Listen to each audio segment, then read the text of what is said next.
بسم اللہ الرحمن الرحیم۔ سورة التکاثر مکیہ۔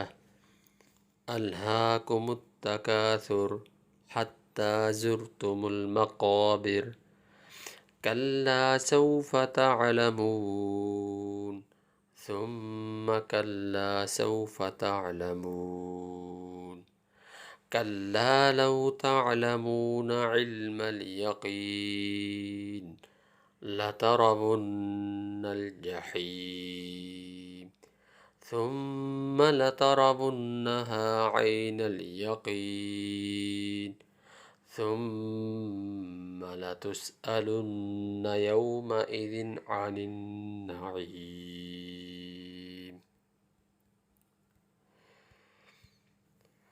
الہاکم التکاثر حتی زرتم المقابر کلا سوف تعلمون ثم کلا سوف تعلمون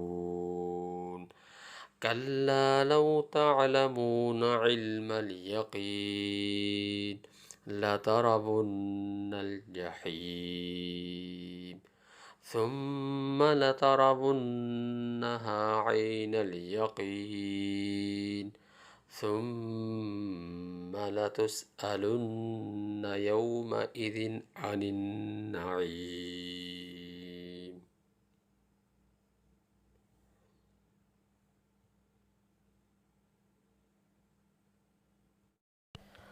اس صورت کا خلاصہ یہ ہے کہ اللہ رب العزت ارشاد فرماتے ہیں کہ دنیا کی محبت اور اس کے پا لینے کی کوشش نے تمہیں آخرت کی طلب اور نیک کاموں سے بالکل بے پرواہ کر دیا ہے، اور تم دنیا کی اسی ادھیڑ بن میں رہے حتیٰ کہ موت آ گئی اور تم قبروں میں پہنچ گئے۔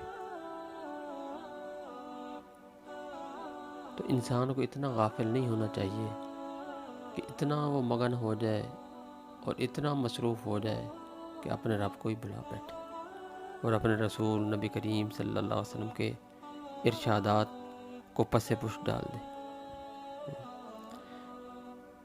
حتیٰ کہ موت آ جائے، قبر میں پہنچ جائے، اور پھر وہاں اس سے سوال ہوں گے من ربوں کا، ما دینوں کا، من نبیوں کا، تو وہاں وہ کیا جواب دے گا؟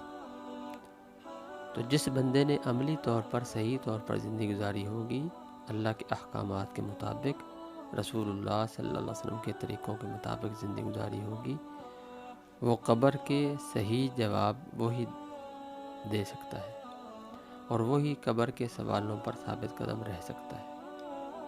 اس کے علاوہ جس بندے نے ساری زندگی خرید و فروخت میں، ساری زندگی اپنی مصروفیات میں گزاری، تو وہ قبر کے سوالوں کے جواب کیسے دے سکتا ہے؟ تو اللہ کے نبی صلی اللہ علیہ وسلم کے بارے میں آتا مشہور حدیث ہے کہ آپ علیہ السلام ایک دوپہر کو نکلے، ساتھ ابو بکر اور عمر رضی اللہ عنہ تھے، لمبا واقعہ ہے۔ تو آپ علیہ السلام ایک انصاری صحابی کے گھر آئے، تو وہ گھر میں نہیں تھے، کہیں پانی بھرنے گئے ہوئے، تو اہلیہ نے بٹھایا، اتنے تک وہ بھی آ گئے، ابو الہیثم رضی اللہ عنہ ان کا نام تھا۔ بڑے خوش ہوئے اور اللہ کے نبی صلی اللہ علیہ وسلم کھجوریں لے کر آئے، کھجوروں کا خوشہ، اور پھر جو ہے ایک بکری کا بچہ ذبح کیا۔ تو جب سب حضرات کھانا کھا چکے تو اللہ کے نبی صلی اللہ علیہ وسلم فرمایا کہ یہی وہ نعمتیں ہیں کہ جن سے تم سے قیامت والا دن سوال پوچھا جائے گا۔ ٹھیک ہے، تو لہٰذا ان نعمتوں کا شکر یہ ہے کہ حلال طریقے سے حاصل کی جائیں، اور ان میں صدقات خیرات جو واجب ہوتے ہیں ان کو ادا کرنے کی کوشش کی جائے۔ اسی طرح ایک مرفوع حدیث میں اللہ جل شانہ کا ارشاد ہے کہ اللہ جل شانہ کے بارے میں آتا کہ قیامت کے دن کہے گا کہ اے ابن آدم، میں نے تجھے گھوڑوں پر اور اونٹوں پر سوار کرایا، عورتیں تیرے نکاح میں دی، تجھے مہلت دی کہ تو ہنسی خوشی آرام اور راحت سے زندگی گزارے، اب بتا کہ اس کا شکریہ کہاں ہے؟ تو اس وقت بندہ کیا جواب دے گا اللہ رب العزت سے؟ تو اللہ تعالیٰ کا ہر حال میں شکر ادا کرتے رہنا چاہیے، اور اللہ تعالیٰ کی پکڑ سے ڈرتے رہنا چاہیے۔ اللہ رب العزت ہمیں اپنے احکامات پر اور پیارے نبی کریم صلی اللہ علیہ وسلم کی سنت طریقوں پر چلنے کی توفیق عطا فرمائے۔